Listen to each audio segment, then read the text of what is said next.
नहीं, हम सब लेके चल रहे हैं ना आगे से, जो उनमें से जो तुम्हें नहीं आए होंगे बीच में आएंगे ना वो क्वेश्चन, तो तुम पूछते चलना।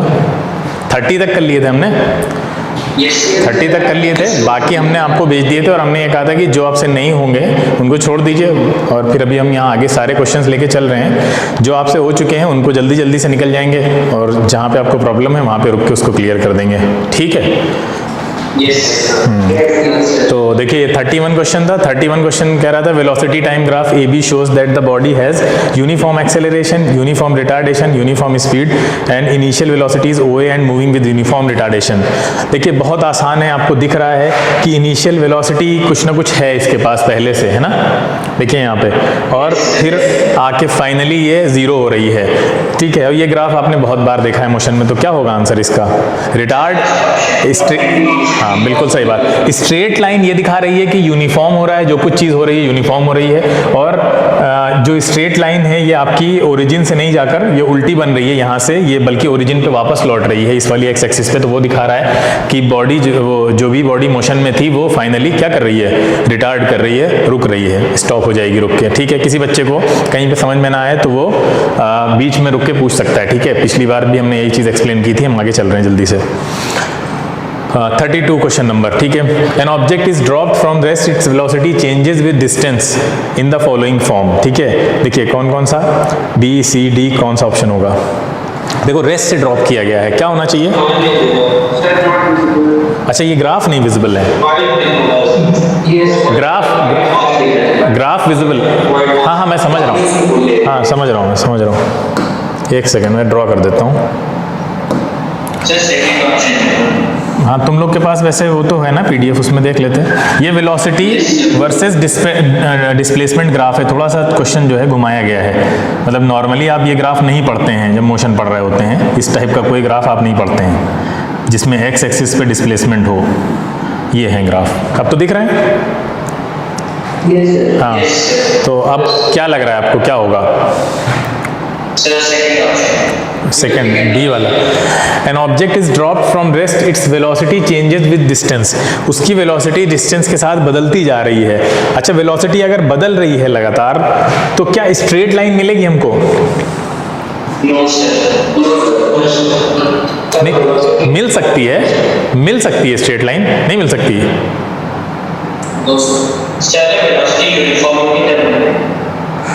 नहीं डिस्टेंस, हाँ मतलब मिल तो सकती है ना। जब डिस्प्लेसमेंट और टाइम के बीच का ग्राफ पढ़ते हैं तो ये स्ट्रेट लाइन क्या दिखाती है कि डिस्टेंस चेंज नहीं हो रही है, ऐसा तो नहीं दिखाती है, मतलब डिस्टेंस चेंज हो रही, स्ट्रेट लाइन भी चेंज को दिखाती है ना, बोलो। हाँ तो ये चीज समझने की जरूरत है कि स्ट्रेट लाइन का मतलब हमेशा ये नहीं होता है कि कोई चीज चेंज नहीं हो रही है, चेंज हो रही है लेकिन वो कांस्टेंट रेट से चेंज हो रही है ना। चेंज होना और कांस्टेंट रेट से चेंज होना अलग अलग बात है ना, बोलो। हाँ तो ये चीज ये दिखा रही है कि ये चीज कांस्टेंट रेट से चेंज हो रही है। ये कह रहे हैं कि ऑब्जेक्ट को ड्रॉप किया गया है रेस्ट से, ठीक है, ड्रॉप किया गया है। जब कोई भी चीज को आप ड्रॉप कर रहे हैं तो उसमें इनिशियल वेलोसिटी की जरूरत होती है क्या? नहीं है ना, वो तो ऑलरेडी नीचे। हाँ तो वो रेस्ट से हम बोलते हैं। अब ये कह रहे हैं कि जब आप ड्रॉप कर रहे हैं किसी चीज को रेस्ट से तो वो नीचे अगर आ रहा है, मान लीजिए ऊपर से ड्रॉप किया गया है नीचे आ रहा है, तो उसकी वेलोसिटी कॉन्स्टेंटली इंक्रीज करती है। कितने से बता चुके हैं? 9.8 मीटर से, बोलो, metre per second, every second 9.8 metre per second से वेलोसिटी बढ़ती है। यानी पहले सेकंड में 9.8 है, अगले सेकंड में प्लस 9.8 और ऐड कर दो, अगले सेकंड में और ऐड कर दीजिए। तो ये चीज कहां हो रही है? लेकिन कांस्टेंट रेट से बढ़ रही है, नहीं बढ़ रही है, ये कह सकते हैं क्या हम? बताइए। हाँ क्या होगा, क्या कह रहे हो बेटा? हाँ ये मेंशन नहीं है, बिल्कुल सही बात है, ठीक है। तो मेंशन नहीं है। अच्छा कुछ ग्राफ ऐसे हैं जो तो हम बिल्कुल कैंसिल कर सकते हैं, डी नहीं हो सकता, सी भी नहीं हो सकता, बोलो सी हो सकता है क्या? सी हो सकता है, सी हो सकता है या नहीं हो सकता है, बताओ। नहीं हो सकता ना। आपकी लड़ाई किसमें है? दो ऑप्शन बचे आपके पास, ए और बी, या तो ए होगा या तो बी होगा, इसके अलावा भी कोई पॉसिबिलिटी है क्या? नहीं है, बोलिएगा हैं? अच्छा सी ऑप्शन को क्यों एलिमिनेट कर रहे हो? सी ऑप्शन को आप क्यों एलिमिनेट?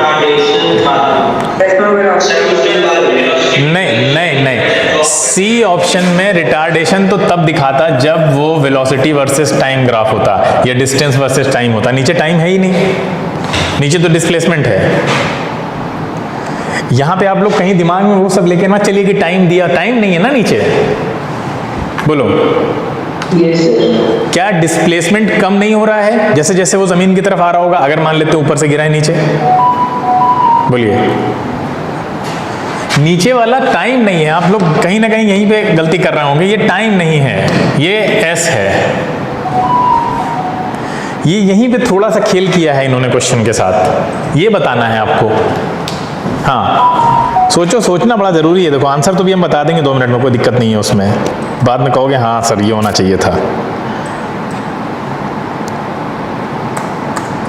आप लोगों ने, आप में से काफी बच्चों ने इसको वेलोसिटी टाइम ग्राफ की तरह सॉल्व किया है, इसीलिए ये आंसर लगा दिया है बी वाला, जबकि ये वेलोसिटी टाइम ग्राफ नहीं है। बोलो नहीं है ना, ये तो क्लियर है। हाँ तो ये मतलब क्या इसमें कोई फर्क नहीं होगा क्या? क्या वेलोसिटी टाइम ग्राफ और वेलोसिटी डिस्प्लेसमेंट ग्राफ में कोई फर्क नहीं होगा? बोलो इन दोनों ग्राफ में कोई डिस्टेंस, दोनों का एक ही जैसा ग्राफ बनेगा क्या? इतना ज़्यादा इजी लग रहा है आपको? सब बच्चे ध्यान दें। रेस्ट से है इनिशियल वेलोसिटी 0 होगी, है ना? बोलिए रेस्ट से है तो इनिशियल वेलोसिटी 0 होगी। इनिशियल वेलोसिटी 0 है, एक्सेलरेशन ए, ग्रेविटी है, ड्यू टू ग्रेविटी है ना। यहाँ पे पॉजिटिव ले लीजिए नेगेटिव ले लीजिए, कोई फर्क नहीं पड़ता है। अच्छा क्या फॉर्मूला है हमारे पास? फॉर्मूला क्या है हमारे पास? डिस्प्लेसमेंट, एक्सेलरेशन, वेलोसिटी में क्या रिलेशन है? v square minus u square is equal to 2as। बहुत फेमस, सब जानते हैं। This will be 0, v square is equal to 2as। बोलो अब एक चीज मैं लिखने जा रहा हूं, ध्यान से सुनो। क्या ये कांस्टेंट होगा? ये वाला होगा। v square is equal to, v square is directly proportional to s, लिख सकते हैं। v is equal to root s, लिख सकते हैं। लिख सकते हैं, लिख सकते हैं। अच्छा आप सब लोगों ने एक चीज पढ़ी है, या v square is equal to 2as तक ही रहते हैं। y square is equal to ax, कुछ याद आया क्या? कहाँ पढ़ा है? नहीं पढ़ा? y square is equal to 4ax, अब याद आया? पैराबोला की क्वेश्चन, पैराबोला नहीं पढ़ाया गया? पैराबोला नहीं पढ़ाया गया? नहीं पढ़ाया गया। मैथ्स पढ़ने के लिए फिजिक्स की रिक्वायरमेंट नहीं है, लेकिन फिजिक्स पढ़ने के लिए मैथ्स की रिक्वायरमेंट बहुत ज़्यादा है। मतलब अगर आपको मैथ्स नहीं आती अच्छे लेवल की, तो आपको अच्छे लेवल की फिजिक्स आ ही नहीं सकती। और वो उसका बहुत अच्छा एग्जाम्पल ये क्वेश्चन है। ये क्वेश्चन देखने में बहुत ईजी लग रहा है, एक्चुअली क्या होती है पैराबोला, थोड़ा सा हिंट बता देते हैं हम, बाकी आप लोग अपना पढ़ेंगे रेगुलर क्लास में। देखिए हाँ ठीक है, अब देखिए पैराबोला में 2 इक्वेशन बनती हैं। एक बनेगी y square is equal to, ये देखो 4ax है, और दूसरी बनेगी x square is equal to 4ay। ठीक है, तो जो ये y square is equal to 4ax वाली इक्वेशन होती है, जो दिखा रही है y square is equal to 4ax, इसमें जो पैराबोला बनता है वो क्या बनता है? वो x एक्सिस के पैरेलल होता चला जाता है, कुछ इस तरह से।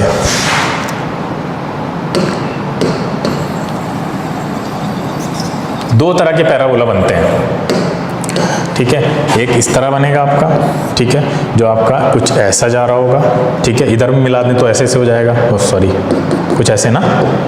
और एक बनता है इस तरह से, जो ऐसे जा रहा होगा, ये। तो ये जो है, जो y एक्सिस के पैरेलल चल रहा है, उसकी इक्वेशन होगी आपकी क्या? x square is equal to 4ay। और इसकी इक्वेशन क्या होगी? y square is equal to 4ax। क्या अरे वो सब कांस्टेंट है ना बीच में, वो 2a है, वो कुछ भी हो कांस्टेंट है ना, ये चीज़ तो कांस्टेंट है ना दोनों जगह, यहाँ भी कांस्टेंट है वहाँ भी कांस्टेंट है, उससे कोई फर्क नहीं पड़ता। वो तो हमने बताया याद दिलाने के लिए कि इस तरह तो पढ़ा होगा। तो ये जो ये वाला इक्वेशन अभी हमने लिखी थी कौन सी थी बताइए, v square is equal to 2as, ठीक है। तो अब आप यहाँ ध्यान से देखिए, v को कंसीडर करिए क्या, y एक्सिस पे है ना v, अरे यार v y एक्सिस पे है, वी वाई एक्सिस पे है तो वी वाई कंसीडर हो जाएगा, और एक्स एक्सिस पे क्या है, डिस्प्लेसमेंट है, ठीक है। तो ये वाई एक्स ग्राफ बन रहा है सीधा सीधा आपका, दो हैं आपके पास, एक ये और एक ये, ठीक है। तो बताइए कौन से वाले को रिसेंबल कर रहा है, ये पहले को या दूसरे को, सेकंड को, क्लियर है। हाँ, अगर ये इस तरह बना, अगर इसको घुमा दिया जाए, इस क्वेश्चन को स्विच कर दिया जाए, डिस्प्लेसमेंट को कर दिया जाए कहाँ, वाई एक्सिस पे, और वेलोसिटी को कर दिया जाए एक्स एक्सिस पे, तो आपका ये चेंज हो जाएगा, क्लियर है। हाँ, तो लिखा है यहाँ पे, लिखा है, दिख नहीं रहा होगा, यहाँ लिखा है, तुमको जो पीडीएफ हमने भेजा है करने के लिए, उसको तुमने खोल के देखा था ये क्वेश्चन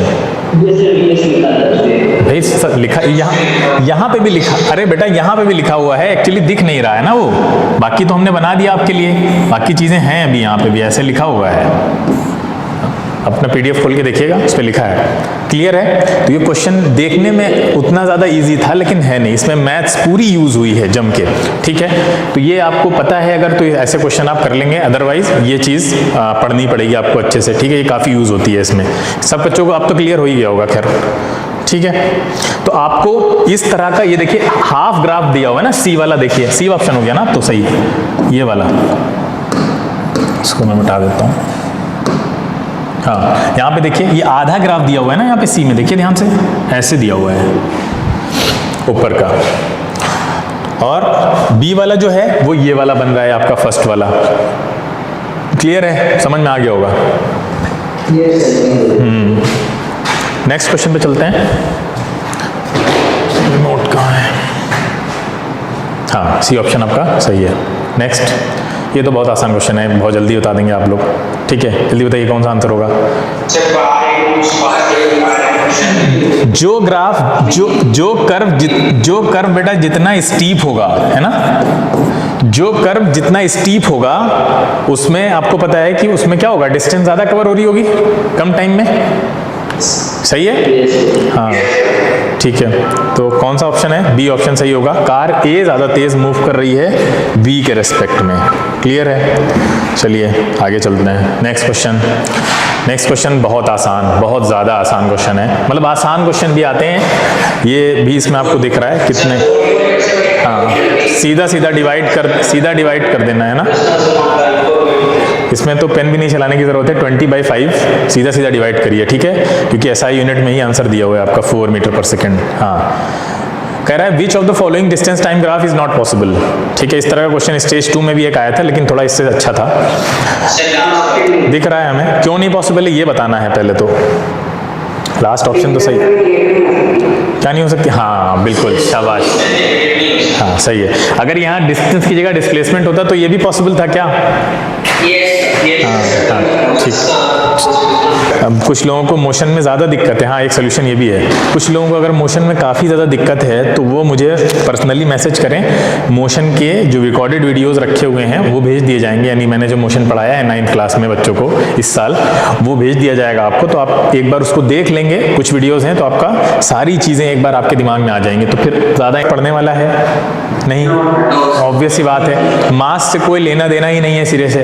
अब आप सब जानते हैं कि आप ऊपर से नीचे आ रहे हैं तो एक ही इक्वेशन है आपके पास, रेस्ट से आ रहे हैं, है ना, बोलो, ऊपर से नीचे आ रहे हैं, रेस्ट से आ रहे हैं, एक इक्वेशन आप बहुत फेमस जानते हैं, हाफ AT स्क्वायर, और उसमें भी ये पार्ट हो जाएगा आपका 0, जो कि क्या बचेगी आपके पास, यही बचेगी ना, बोलिए, हाँ बस। और अब इसमें भी देखिए ध्यान से कि बाकी अब देखो यहाँ पे इस इक्वेशन को भी यूज कैसे जल्दी कर सकते थे हम, आपको याद क्या रखना है, आपको याद रखना है ये वाला रिलेशन, बस ये रिलेशन आपको याद होना चाहिए इस क्वेश्चन को करने में, इससे ज़्यादा यहाँ कुछ भी यूज़ नहीं करना है आपको। अगर ये रिलेशन आपको याद है तो आप खुद सोचिए, S1/S2 will be equal to T1 square upon T2 square, है ना, बोलो बस यही लगेगा ना, खत्म हो जाएगा काम।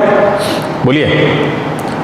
अरे टाइम ट्रेवल का रेशियो पूछ रहा है। अब टाइम ट्रेवल का रेशियो यहाँ से क्या आ जाएगा, T1 बाई T2, वहाँ होल स्क्वायर चला और रूट चला जाएगा वहाँ पे S1 बाई S2 में। बोलो, खत्म हो गया सवाल? यस। बस तो तेज करना है, रिलेशन कहाँ तक याद रखना है आपको, S is directly proportional to T square. चलें बेटा, समझ गए? अब वहां पे S1 S2 की जगह HA और HB लिखा हुआ है, समझ गए होगा ना, इसमें तो कोई इतनी दिक्कत नहीं है। यस। हाँ वो, हाँ ठीक है। नेक्स्ट क्वेश्चन चलते हैं। ठीक है, अगला क्वेश्चन है, हाँ, a body projected vertically upwards with a velocity u returns to the starting point in 4 seconds. ठीक है, अरे बहुत आसान है। कितना आंसर है बताओ? कराने की जरूरत नहीं है ना, कोई बच्चा किसको लग रहा हो? नहीं है, नहीं है। ठीक है, चलिए 20 38 a ball A is thrown vertically upward with a speed u at the same instance another ball B is released from rest at height h। ठीक है, at time t speed of A relative to B। आसान question है ये भी। ठीक है, देखिए कितना आया वैसे, जो लोग कर चुके हैं देख लें। ठीक है, दो हैं, एक नीचे से ऊपर जा रही है, दूसरी ऊपर से नीचे आ रही है।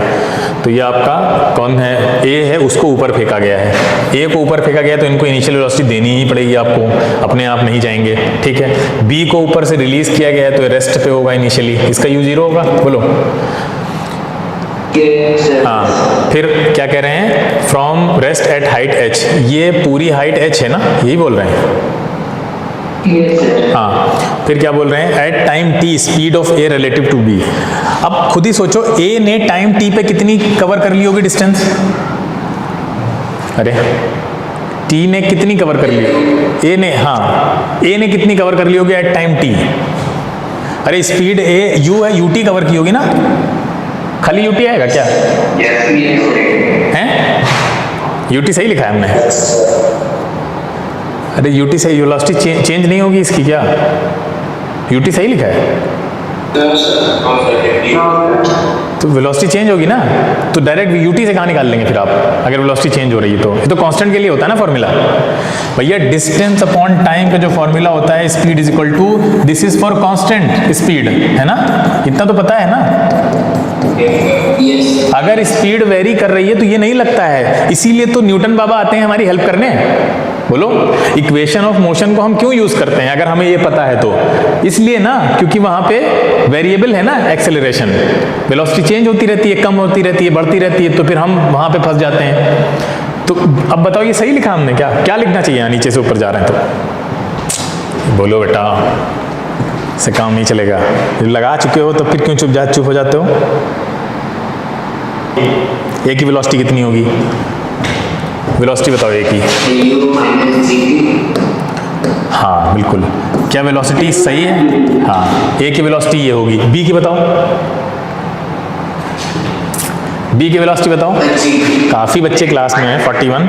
हाँ, कितनी होगी? वी की वेलोसिटी माइनस GT, बिल्कुल सही जवाब है। अच्छा, दोनों की वेलोसिटी पता चल गई हमको। पूछ क्या रहा है हमसे क्वेश्चन? रिलेटिव कहाँ माइनस क्यों है?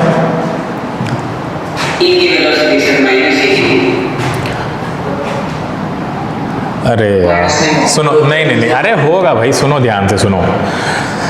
एक तो है एक्सेलरेशन, अगर कम नीचे से ऊपर जा रहे हैं तो आपने माइनस जी ले लिया, ऊपर से नीचे आ रहे हैं तो आपने प्लस जी ले लिया। सब बच्चे ध्यान से सुने इसको, ठीक है? क्लियर है? एक होता है वेलोसिटी, आप नीचे से ऊपर जा रहे हैं तो अगर आप नीचे से ऊपर जाने में आपने वेलोसिटी को पॉजिटिव लिया है तो ऊपर से नीचे आने पे आपको क्या लेना पड़ेगा? नेगेटिव लेना पड़ेगा। क्लियर? बोलो, ये दोनों अलग अलग चीजें हैं। आप जो यहाँ पे माइनस GT ले रहे हैं, वो माइनस G ये दिखा रहा है कि एक्सेलरेशन जो है वो वेलोसिटी कम हो रही है लगातार, ठीक है? और यहाँ पे आपने जो माइनस लगाया है ये वेलोसिटी का माइनस है, यहाँ वेलोसिटी प्लस में ली है आपने। नहीं समझे? अरे भाई चलो, अच्छा मैं समझा रहा हूँ अच्छे से, परेशान नहीं होना है। हटा देते हैं माइनस। अब ठीक, अब खुश? बोलो, प्लस GT कर दिया, कोई दिक्कत नहीं? हाँ ठीक है। अब यहाँ आ जाइए, वेलोसिटीज के पास डायरेक्शन होती है नहीं होती है, ये तो हमें पता है। हैं? हाँ, वेलोसिटीज के पास डायरेक्शन होती है। तो इसका मतलब है अगर आप VA को ऊपर भेज रहे हैं और ऊपर को आपने पॉजिटिव ले लिया है तो आप इसको ऐसे लिखेंगे, इसकी A की वेलोसिटी को। अगर आपने VA की वेलोसिटी को पॉजिटिव ले लिया है तो ऊपर से जो नीचे आ रहा है उसको तो नेगेटिव लेना पड़ेगा आपको, क्योंकि डायरेक्शन अलग है। बोलो हाँ। तो बताओ VB की वेलोसिटी को क्या लेंगे हम? Minus GT। अब समझ में आ गया माइनस क्यों आया?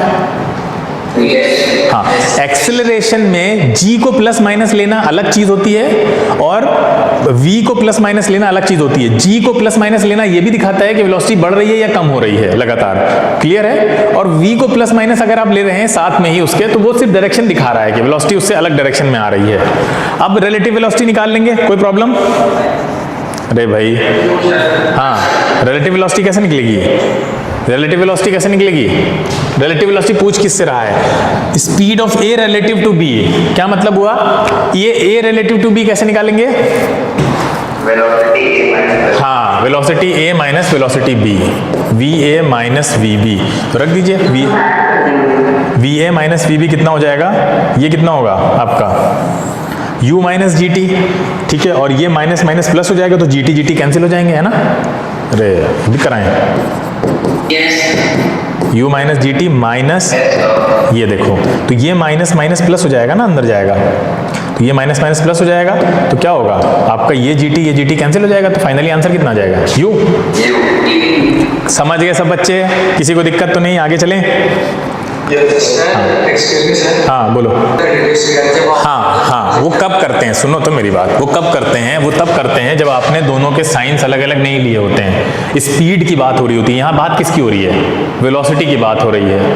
तो जब वेलोसिटी की बात हो रही है तो आपने साइन अलग अलग ले लिए हैं अगर, तो फिर आपको सब्ट्रैक्ट करना पड़ेगा, या तो फिर आपने साइन नहीं लिए होते, इसको स्पीड की तरह कंसिडर करो, ऐड कर दो, आंसर आ जाएगा। सेम आंसर आएगा। इन दोनों को स्पीड की तरह कंसीडर करो। स्पीड में क्या होगा? डायरेक्शन से कोई लेना देना नहीं होगा, है ना? तो डायरेक्शन से कोई लेना देना नहीं होगा तो डायरेक्टली ऐड कर दो, देखो यू ही आएगा। कर लो। Yes sir. अगर कॉन्सेप्ट बेटा क्लियर है तो गलत नहीं हो सकता क्वेश्चन आपका, चाहे जैसे करिए आप, अंडरस्टैंडिंग सही होनी चाहिए। आगे चलते हैं जल्दी से। A stone drop from the top of a tower reaches the ground, होता है nth सेकेंड का, nth सेकेंड का फॉर्मूला क्या होता है? 1/12 GT स्क्वायर होता है ना? अरे बोलो भाई, हाफ GT स्क्वायर होता है। लेकिन nth सेकेंड में हम क्या लेंगे? nth सेकेंड में हम क्या लेते हैं? TN minus 1।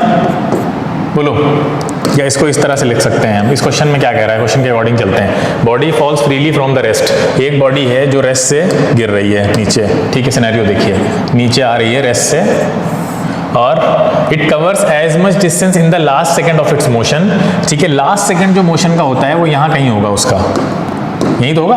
बोलो, ये वाली डिस्टेंस की बात कर रहा है, आखिरी सेकंड में, नीचे गिरने से पहले लास्ट सेकंड में जितनी मोशन अपना करता है वो क्या कह रहा है? It covers as much distance in the last second of its motion as covered in the first 3। First 3 ये ऊपर के होंगे। बोलो, फर्स्ट 3 में जितनी मोशन करता है उतनी ही लास्ट 1 में करता है। क्या इतना ही कह रहा है? बोलिए।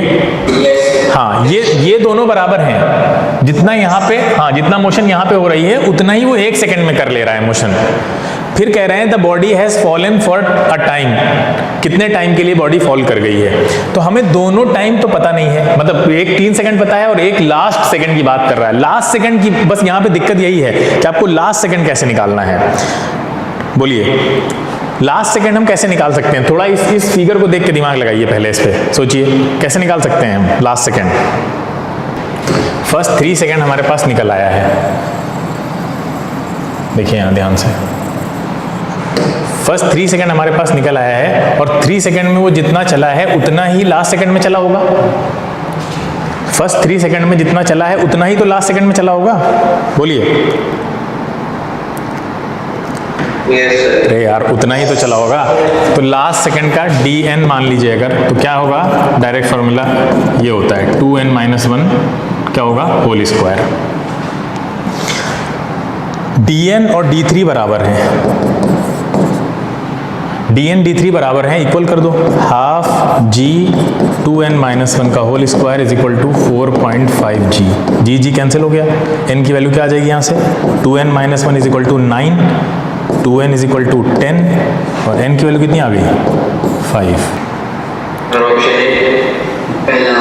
एक बच्चों का है पहला वाला, देखो कुछ ऐसे कह रहा है, एक बॉल है और उसको वो 0.5 सेकंड लेती है एक 3 मीटर लेंथ की विंडो की, ठीक है, उसको बिल्डिंग से पहले फेंका गया है, बिल्डिंग से फेंका गया, कितनी वेलोसिटी है, वीटी है, वीटी है ना, हाँ वीटी से फेंका गया, यहाँ कहीं विंडो होगी ना, बोलो ऐसे, ये कोई विंडो होगी, इस विंडो से पास होने में कितना टाइम लगता है, 3 सेकेंड नहीं 0.5 सेकेंड, 0.5 सेकेंड, ठीक है। फिर नीचे क्या कह रहा है, डिस्टेंस, फिर कह रहा है velocity of the ball at the top and the bottom, bottom में वी बी है, तो आसान है क्वेश्चन, ये इनिशियल वेलोसिटी मान लो, ये फाइनल मान लो, है ना, और ये टाइम, बोलिए इनिशियल वेलोसिटी, फाइनल वेलोसिटी, और ये टाइम आपको दिया हुआ है, पूछ क्या रहा है आपसे, क्या पूछ रहा है क्वेश्चन में, if the velocities of the ball at the top at the bottom ये दी हुई है, देन अच्छा रिलेशन कौन सा होल्ड करेगा यहाँ पे, तो क्या करना होगा बताइए, कैसे करेंगे, हाँ नहीं लगाना है, तो सबसे पहले हम क्या निकाल सकते हैं यहाँ से, ए निकालेंगे, क्या ए निकालने की जरूरत है, ए की जरूरत ही नहीं क्योंकि ऊपर से नीचे आ रहा है, तो ये तीनों का हम कैसे यूज कर सकते हैं कि हमें रिलेशन मिल जाए, ये मिल जाएगा यहाँ पे। दो फॉर्मूले हैं जो इस क्वेश्चन को कर देंगे, पहला formula v square minus u square is equal to 2as या gs, और दूसरा है v is equal to u minus at या u प्लस gt, ये दोनों फॉर्मूले से क्वेश्चन खत्म। लेकिन कैसे लगाएंगे, सर पहले vt is equal to vt plus gt, तब v equal to u plus gt। देखो ये वाले फॉर्मूले में, पहले ऊपर वाले में जगह कम है, मैं यहीं मिटा के लिख रहा हूँ, देखो सब लोग ध्यान से, यहाँ क्या होगा फाइनल में, वी बी का स्क्वायर माइनस वी ए का स्क्वायर, ये ठीक है, इतना समझ में आया, बोलिए नीचे वाले फॉर्मूले से सब लोग ध्यान से देखें, वी बी और यहाँ क्या होगा वी ए, सही है, बोलिए आप खुद सोचिए, v B minus we a यहाँ से कितना मिल रहा है आपको, जी टी, इस वाली क्वेश्चन से, हाँ इसको आप तोड़ सकते हैं कैसे, V B plus we A और V B minus we A से तोड़ सकते हैं, और इक्वल टू कितना हो जाएगा, 2gs हो जाएगा, बोलिए क्या रख सकते हैं यहाँ से हम, v B minus we a की वैल्यू क्या रख सकते हैं, जी टी रख सकते हैं या नहीं रख सकते हैं, बोलिए v B plus we a into g t equal to 2gs, g g cancel हो गया, कितना आएगा बताइए आंसर, ले जाइए उधर उधर सॉल्व कीजिए, v B plus v t कितना आ जाएगा, तो ये वी ए लिख दिया है हमने, ठीक है, हाँ ठीक है, समझ में आ गया, तो बस दो इक्वेशन है, इक्वेशन ऑफ मोशन बहुत काम किए हैं अगर आप उनको सही से यूज़ करते हैं तो, ठीक है आगे चलते हैं। नेक्स्ट है, stone is thrown vertically upward with an initial velocity u from the top of a tower reaches the ground with a velocity 3u, the height of the tower is, ये क्वेश्चन बहुत आसान है, कितना आया answer, हाँ ये तो रटा हुआ होगा, नहीं ज़रूरत है ना कराने की, चलें आगे, हाँ next, a balloon is moving upward with velocity 10 metre per second, ठीक है, एक बलून है वो ऊपर उड़ रहा है आपका 10 मीटर पर सेकेंड से, ठीक है, it releases a stone which comes down to the ground in 11 second, यहाँ से एक स्टोन ये रिलीज करते हैं जो कि ग्राउंड पे आके गिर जाता है कितने टाइम में, 10 सेकेंड में। The height of the balloon from the ground at the moment when the stone was dropped, ठीक है, जब यहाँ पे इन्होंने इसको छोड़ा था तो यहाँ से यहाँ तक की हाइट पूछ रहे हैं, ठीक है, the height of the balloon from the ground at the moment when the stone was dropped, कितना आएगा, क्वेश्चन आसान है, हाँ जरूरत नहीं कराने की ना, क्वेश्चन आसान है, जिन लोगों को अभी फंसा होगा वो ये फिगर देख लें अब तो हो जाएगा। नेक्स्ट क्या होगा, हमने अभी आपको बताया था थोड़ी देर पहले, मतलब इतनी जल्दी भूल जाते हो कि वेलोसिटी का square is related to h, ये बताया था नहीं बताया था, इस तरह से बताया था, नहीं बताया था, फिर कहाँ इनको जीरो मान लेंगे वो जीरो हो जाएंगे, अब बताइए v1 बाई v2 करे दो खत्म हो जाएगा सवाल, हो जाएगा जिन लोगों को दिक्कत हो रही थी? बोलो h1/h2 बोलिए क्या करेंगे? अभी करवाएं आगे? अरे v वेलोसिटी है जब वो एक h डिस्टेंस फॉल कर रहा है, कह रहे हैं डिस्टेंस उसकी डबल हो जाए तो उसके लिए क्या कह रहे हैं, कितनी डिस्टेंस और करनी पड़ेगी कि वेलोसिटी डबल हो जाए। अगर ये v है और ये 2v हो जाए तो ये होल स्क्वायर है या नहीं है? बोलो। अरे होल स्क्वायर है ना, तो फिर ये कितना बन रहा है यहाँ से? 1/4 बन रहा है, नहीं बन रहा है? और ये h है तो ये वाली आपको निकालनी है, h1 मान लो इसको, तो कितना आ जाएगा? 4h आ जाएगा। अरे दिख रहा, क्रॉस मल्टीप्लाई कर लोगे, आसान क्वेश्चन था, टाइम लगा दिया इसमें भी। चलो अब फ्रीली फॉलिंग बॉडी, इतना ही याद रखना है ऐसे क्वेश्चंस में, ये वाले रिलेशंस आपके दिमाग में खट से आने चाहिए। इतना टाइम नहीं होगा कि आप पूरी इक्वेशन लिखें और फिर उसमें से सॉल्व कराएं, इसको जीरो मानना है उसको। A freely falling body covers half of its journey from the top of a tower in 0.5 second. Top वहां से नीचे आ रही है, आधी जर्नी कवर कर रही है 0.5 सेकेंड में। What is the height of the tower? ये तो हो गया होगा। 2.5। आगे चलें, छोड़ दें? अगर आप 9.8 ले लेंगे। 47. A man shot a bullet with a speed 10 meter per second which just penetrates a plank of wood. With what speed should he shoot a bullet to pass through 10 similar planks? आसान question है। कितना आया था?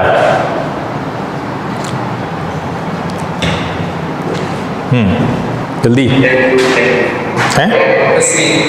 कितना? अरे एक आदमी ने अगर एक बुलेट, क्या कह रहा है?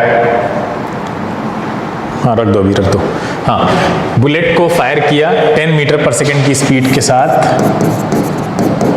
और उसने कहाँ पेनिट्रेट कर दिया? एक वुड को, ठीक है, वुड को पेनिट्रेट किया है, अंदर चला गया ये।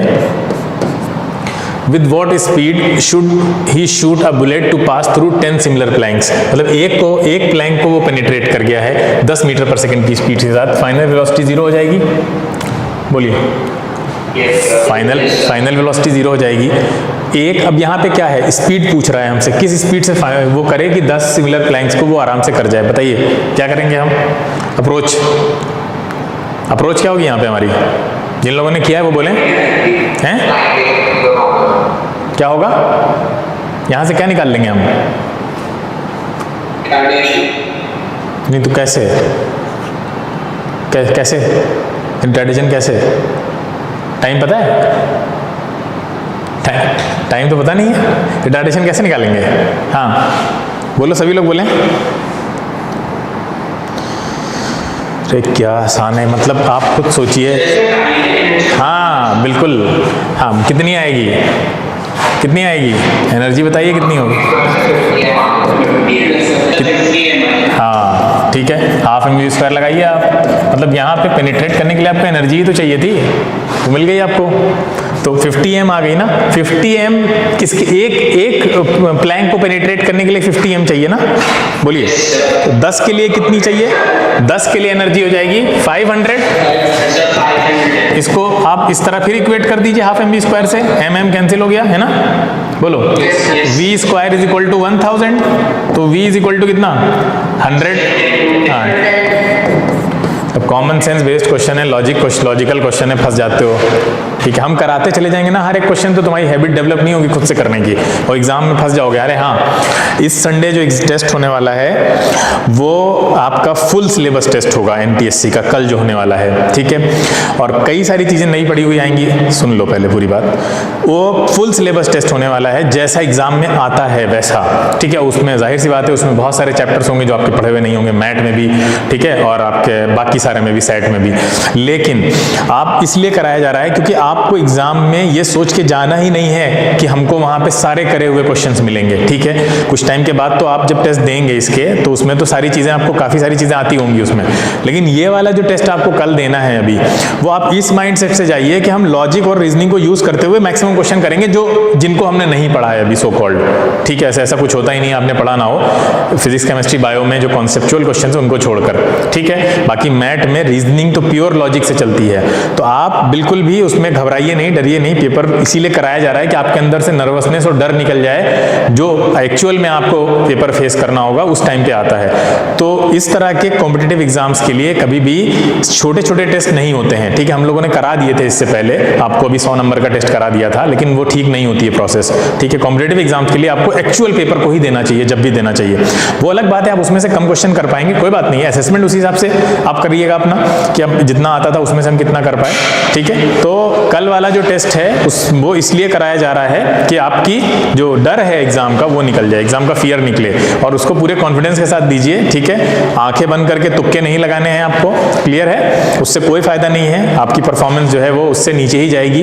तो आपको जितना आता है अच्छे से करिए, जो नहीं आता है, जो नए क्वेश्चन है, चैलेंजिंग क्वेश्चन है, उसमें आप अपना लॉजिक और रीजनिंग कॉमन सेंस पे भरोसा करिए, ठीक है। और आई एम श्योर कि आप मैक्सिमम क्वेश्चन उससे भी कर डालेंगे। बोलो, आप पूछो जो पूछ रहे थे। नहीं है और कोई क्वेश्चन है कल के टेस्ट के रिगार्डिंग? अब क्वेश्चन अनफॉर्चुनेटली आज मैंने सोचा था कि कम से कम 70-80 कर देंगे, और प्रोजेक्टाइल मोशन भी आपको हमें बताना है, ठीक है, क्योंकि उससे क्वेश्चन आ जाते हैं। तो अब हम लोग उसके लिए संडे भी नहीं रख सकते, क्योंकि संडे को आपका भारी भरकम टेस्ट है, ठीक है, आपके 4 घंटे चले जाएंगे टेस्ट में ही। तो ठीक है, देखते हैं अदर वीक में करेंगे। प्रोजेक्टाइल मोशन को अच्छे से करना जरूरी है, क्योंकि वहाँ से क्वेश्चन वो लोग पूछ लेते हैं और बहुत सिंप्लीफाइड वर्जन में आपको बताएंगे बहुत ही अच्छे से। तो आज बताना था लेकिन अब टाइम नहीं है, तो बाकी के क्वेश्चन भी करेंगे अब अगले वीक में, और प्रोजेक्टाइल मोशन को भी पढ़ेंगे, थोड़े एडवांस कॉन्सेप्ट्स देख लेंगे उसमें के, जो कि आपके काम आएंगे कंपटीशन में। और कोई क्वेश्चन? चलें,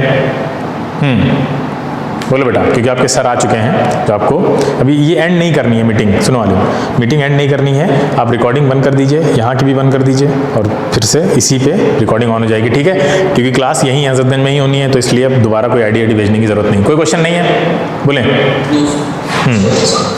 सर क्या 2-3 मिनट और ले लें या 50 तक कर देते हैं? चलो 47 हो गए हैं, 50 छू लेते हैं, देखते हैं। A body reaches ground in time t when dropped from height h. What is the time taken by the body if it is dropped from height 2h? अरे बहुत आसान क्वेश्चन हो गया, बताओ कितना आएगा या नहीं है? अरे बोलिए, आसान है। तो टाइम और हाइट में रिलेशन आपको पता होना चाहिए, क्या होता है? बोलिए, टाइम और हाइट में रिलेशन होता है t square directly proportional to h, होता है। अब पूछो ये कहाँ से आया? ये मत पूछना ये कहाँ से आया है, कोई पूछेगा ये कहाँ से आया है? अरे थर्ड इक्वेशन ऑफ मोशन से आया ना, थर्ड या सेकंड? हाँ, तो हाफ जी टी स्क्वायर से आया है ये। तो अब हो जाएगा, बताइए। अब हो जाएगा, कराना है अभी नहीं? हाँ, ऐसे रिलेशन बेटा याद रखने बहुत जरूरी हैं।